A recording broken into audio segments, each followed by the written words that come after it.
Hello and welcome to part 2 of Andrew's Adventures in Friarwood. This story is written by Geoffrey Charlton and narrated by myself, Matthew. Just to recap, Andrew is going on a school trip and he's kind of got himself lost while out in the woods looking for samples for his teachers and classmates. He's with his friend Joe, and Joe has wandered off to get help because Andrew got his foot stuck in some, rather nasty stuff. Anyway, there is something creeping up behind Andrew, and we don't really know what it is. But in part 2, we're going to find out. So if you're nice and comfortable, let's begin.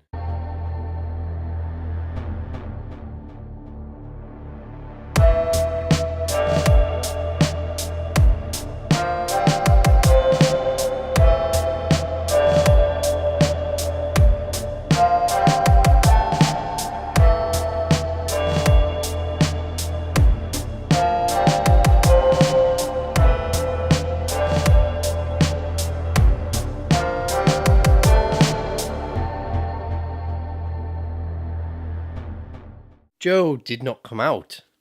Joe was nowhere to be seen or heard. Then Andrew heard a very loud thud. Something was very close to him now, and he began to feel very sick. He managed to haul himself up and stand against the tree trunk. He could hear branches being ripped from a tree behind. He began to panic, like he'd never panicked before. He had to try and make his way back to the others, but his legs were wobbling. So much that he struggled to stand up. But he somehow found the strength to shout out, "Joe! Miss Latham, where are you? It's me, Andrew!" There was no reply. Andrew's heart beat faster and faster. Where was Joe? Where had he gone? And why had he not come back? He searched in his pockets for his whistle. He remembered what Mr. Harker had said. Yes, I'll blow my whistle. Then they'll find me. There was no whistle in his pockets. Or in his rucksack. It must have fallen out along the way. Andrew felt really frightened and very unhappy now. The sun had now all but disappeared. It seemed like hours since Joe had left him. He mustered all his energy to leave the safety of the tree and make his way along a path. When he stopped, gravity had rooted him in his spot. His eyes popped. He rubbed them. Surely, he must be dreaming. He looked again. There in front of him was a herd of dinosaurs. And among them, all sat in a clearing on a tree stump, was Joe. He was eating his sandwiches. Andrew watched as Brontosaurus, Stegosaurus, and huge Tyrannosaurus Rex trampled over the undergrowth. Most of the dinosaurs were trying to keep out the way of the monstrous T-Rex, of course. As Andrew looked all around him, still trying to come to terms with what he was seeing, he was all but deafened by a screech of stereophonic proportions. He looked up to see a pterodactyl fly right over its head. This was surely the lost world of childhood dreams. How often had he read about dinosaurs, watched programs about them on the television, but never in his wildest imaginations had he ever expected to meet them face to face. The problem was, what was he to do? Andrew could not believe the incredible sights before him. Was he dreaming or not? He pinched himself to make sure. No, he definitely wasn't dreaming. Or was he? He then turned back to where he had seen Joe sitting, eating his sandwiches. He gulped. Joe was no longer there. "I'm sure Joe was sitting over there," he said to himself. Suddenly there was the most enormous roar. Andrew's hair stood on end. He was absolutely terrified. Now he wished he were back with the others. Whatever was making that noise, he didn't want it coming anywhere near him. He crouched down low behind the tree and popped his head out slowly. There was the culprit, the most amazing sight Andrew had ever seen in his entire life. Two T-Rexes were having the most incredible fight he had ever seen. They were literally tearing each other apart. The noise they made was absolutely deafening now. But rather than be terrified, Andrew's fear now started to subside. He was absolutely fascinated by this vicious battle of the giants. How he wished he had a camera. No matter what he told anyone, they would never believe him. Unless, that is, the rest of the class was surrounded by dinosaurs as well. The battle seemed to rage on for hours. Eventually, one of the huge monsters took one blow too many and it fell to the ground. Crash!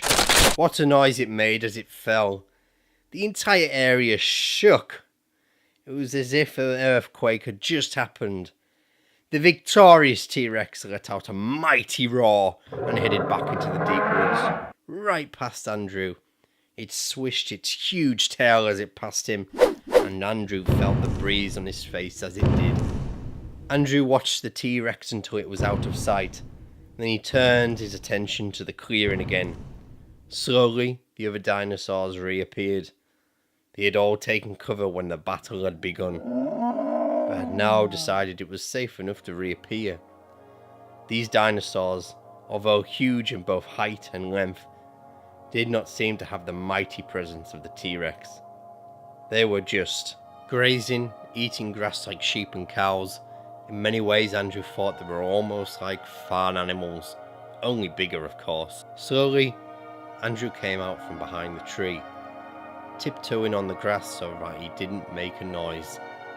He made it to the next tree, about 10 feet in front of him, and he sat down and thought about what he should do next. He quietly opened his lunchbox and took out a pear. As he ate, he wondered if he was brave enough to go out into the clearing with the dinosaurs. He wondered if they liked tuna. He had 2 sandwiches left. A voice in his head was telling him to go and see them, but he wasn't so sure. One bite and he would be history. But as he sat and watched them, he couldn't help but feel that they were gentle creatures. But they were so big. Gradually, he decided that he should go and see them. But wait, if this was truly a dinosaur world, they might not have seen a human before and attack. Gentle animals or not, just did not know what to do. He thought again what the others would do if they were in the same situation. And then he thought back to all the books he had read, how he had wished he could have seen a dinosaur. Well, his wish had come true and he didn't know what to do. Should he? Shouldn't he? His mind was made up. He picked up his tuna sandwiches and a piece of chocolate cake that he'd left and slowly got to his feet. Very quietly, he tiptoed to the edge of the clearing and crouched down beside a bush. The dinosaurs either hadn't seen him or simply weren't bothered, as they just continued grazing. Andrew slowly edged into the clearing and got to within 10 feet of a brontosaurus. Andrew could smell its mouldy breath. It stunk. He stood very still and stared at this huge beast. He thought it might be at least 60 feet long. He suddenly recalled a page from his dinosaur book. Brontosaurus, long-necked, enabled it to eat low-growing vegetation.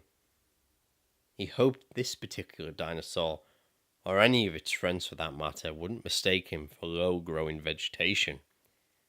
Andrew slowly held out his hand with his tuna sandwich. His shirt was now stuck to his back with sweat. He could feel his legs wobbling again, and he was muttering to himself, "What are you doing? Are you crazy? These things can eat you whole. Forget the sandwiches, get out of here." Then he replied back to himself, "No, I'm here, and I'm going to make the most of it." Perhaps he was going crazy. Here he was in front of a 60-foot monster, talking to himself and then replying. The brontosaurus looked up. It saw Andrew in front of him. He was very surprised at the reaction as the dinosaur backed away. It seemed afraid. Well, that's part 2 over. Part 3 should be coming up very, very soon. Unless, of course, you're watching this way into the future, part 3 should be available right now. If you did enjoy this part, don't forget to give me a like. If you didn't, that's absolutely fine. You can give me a dislike and let me know why in the comment section below. If you haven't already, please consider subscribing. And of course, if you do that, don't forget to click the little bell icon just next to the subscribe button. That will just notify you every time I upload a new episode. So hopefully in part 3 we shall continue and see what happens with Andrew and Joe with the dinosaurs. Anyway guys, thanks again for watching. We shall see you next time.